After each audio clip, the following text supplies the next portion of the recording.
बिस्मिल्लाहिर्रहमानिर्रहीम। मैं inspector Imran, last staff PTS Sargodha तैनात हूँ। स्टूडेंट्स, आज जो टॉपिक हम डिस्कस करने जा रहे हैं वो है मराइल तजवीज़ मुकदमा, यानी ट्रायल ऑफ केस की जो मुख्तलिफ मराइल हैं वो क्या होते हैं।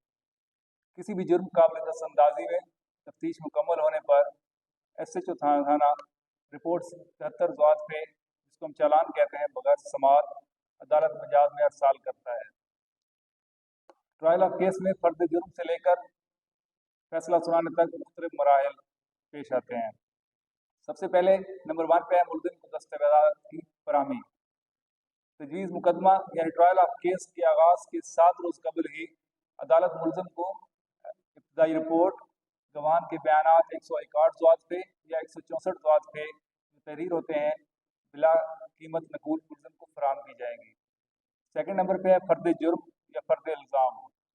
अगर पुलिस रिपोर्ट, इस्तगासा, दीगर दस्तावेज़ात देखने के बाद अदालत की राय हो कि ट्रायल शुरू करने की काफ़ी वजूहात मौजूद हैं, तो फर्द जुर्म तहरीर की जाएगी, जो मुल्ज़िम की मौजूदगी में मुल्ज़िम को पढ़कर सुनाई जाएगी और पूछा जाएगा कि वो मुल्ज़िम है या अपनी सफाई में गवाही देना चाहता है।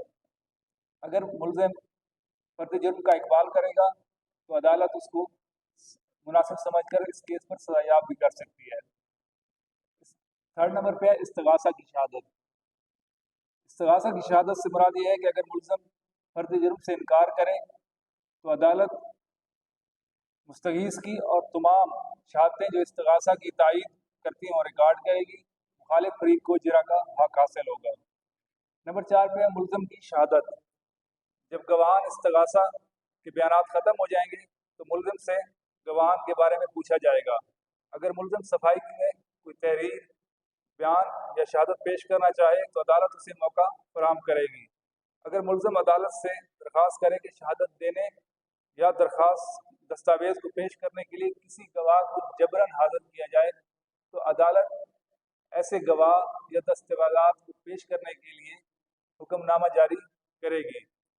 अलबत्ता अगर अदालत ये समझे कि ऐसी दरख्वास्त महज अदालत का वक्त ज़ाया करना या केस के फैसला में ताख़ीरी हरफ इस्तेमाल करने के लिए की जा रही है तो इसको रिजेक्ट भी कर सकती है।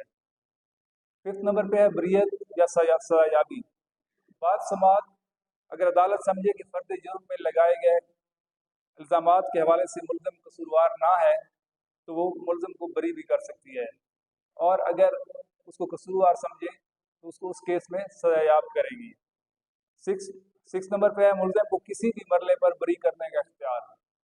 मुअज़्ज़ज़ अदालत के पास ये भी इख्तियार है कि अगर दौरान समाअत किसी भी वक्त अदालत को ये बावर हो कि इस मुकदमे में मुल्ज़िम के खिलाफ सबूत नाकाफ़ी हैं और इसमें इसके सजायाब होने की कोई इम्कान नहीं है, तो वो किसी भी मुकदमे में मुल्ज़िम को बरी कर सकती है।